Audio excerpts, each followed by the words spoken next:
Testing, testing, testing. Simon preached that the God of the apostle was a tyrant, and that tyrant could not be God to sensible men. Their God, Jehovah, Elohim, abominates mankind, chokes it, slaughters it, visits pestilences and wild beasts upon it, serpents and tarantulas, lions and tigers, thunder and lightning, plagues, leprosy, syphilis, tempests and gales, droughts and floods, nightmares and sleeplessness, the sorrows of youth and the impotence of age. He was allotted our blessed ancestors a place in the gardens of paradise, but deprived them of the sweetest fruit, the only one that man deserves, the only one that distinguishes him from the dog, the camel, the ass, and the monkey, the knowledge of good and evil. And when our unfortunate antecessor, driven by curiosity, wished to seize that fruit, what did the Elohim, the just, the great, the all-powerful, what did he do then? Simon shouted, teetering on the wobbly barrel. You know very well, your apostles, his servants and slaves, tell you in the sermons day after day. He chased them off like a leper, a pariah, chased him mercilessly with a fiery sword. And why?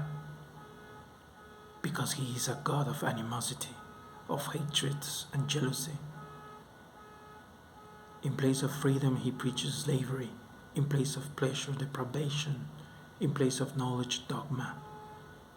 O people of Samaria, has not your vindictive God destroyed your houses? Has he not inflicted drought and locusts upon your fields? Has he not turned out dozens of your leprous neighbors? Did he not, only a year ago, lay waste to your village with a terrible plague? What kind of God is he? What kind of justice is his? For your apostle called him just.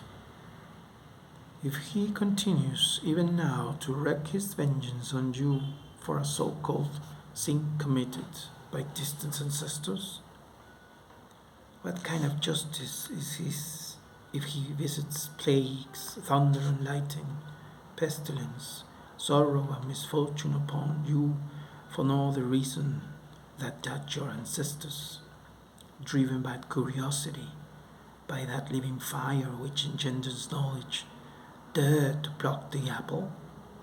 No, people of Samaria, he is not God. He is an avenger. He is a brigand, an outlaw, who with his angelic hosts, armed to the teeth, armed with fiery swords and poisoned arrows, stands in your path. When your reeds ripen, he sends down a blight upon them, and when your olives ripen, he sends down a storm to tear them from the trees and hail to pound them in the dirt, into the dirt, and turn them to mud. When your sheep bring forth a lamb, he visits a plague upon them, or wolves or tigers to devastate the fold.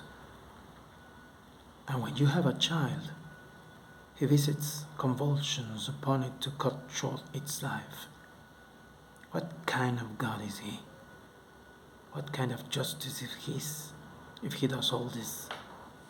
No, he is not God. He is not the one who is in heaven. He is not Elohim. He is someone else. And this is how the deceiver talks, speaks, seduces.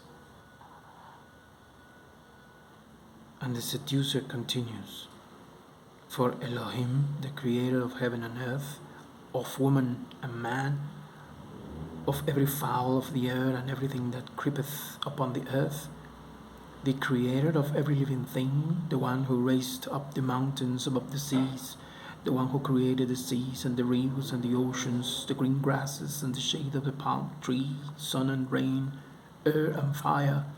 That is Elohim, the God of justice, and the one whose teachings Peter and John and Paul and the disciples have taught you. He is a brigand, a murderer. And all that John and Paul, James and Peter tell you about him and his kingdom, here, O people of Samaria, is a lie. So the seducer speaks. The chosen land is a lie. Their God is a lie. Their miracles false. They lie, because their God, to whom they swear allegiance, is false. They lie incessantly, and having thus entered into a great maelstrom of lies, no longer even realize that they are lying. Where everyone lies, no one lies. Where everyone is lies, nothing is a lie. Where everything is lies, nothing is a lie. The kingdom of heaven, the kingdom of justice, is a lie. Every attribute of the God is a lie. That he is righteous, a lie. Truth-loving, a lie. One and only, a lie. Immortal, a lie. The scriptures are false because they promise lies. They promise paradise. And paradise is a lie because it is in their hands. Because they are the ones who stand at the gates of paradise. Their angels with furious swords and their judges with false scales.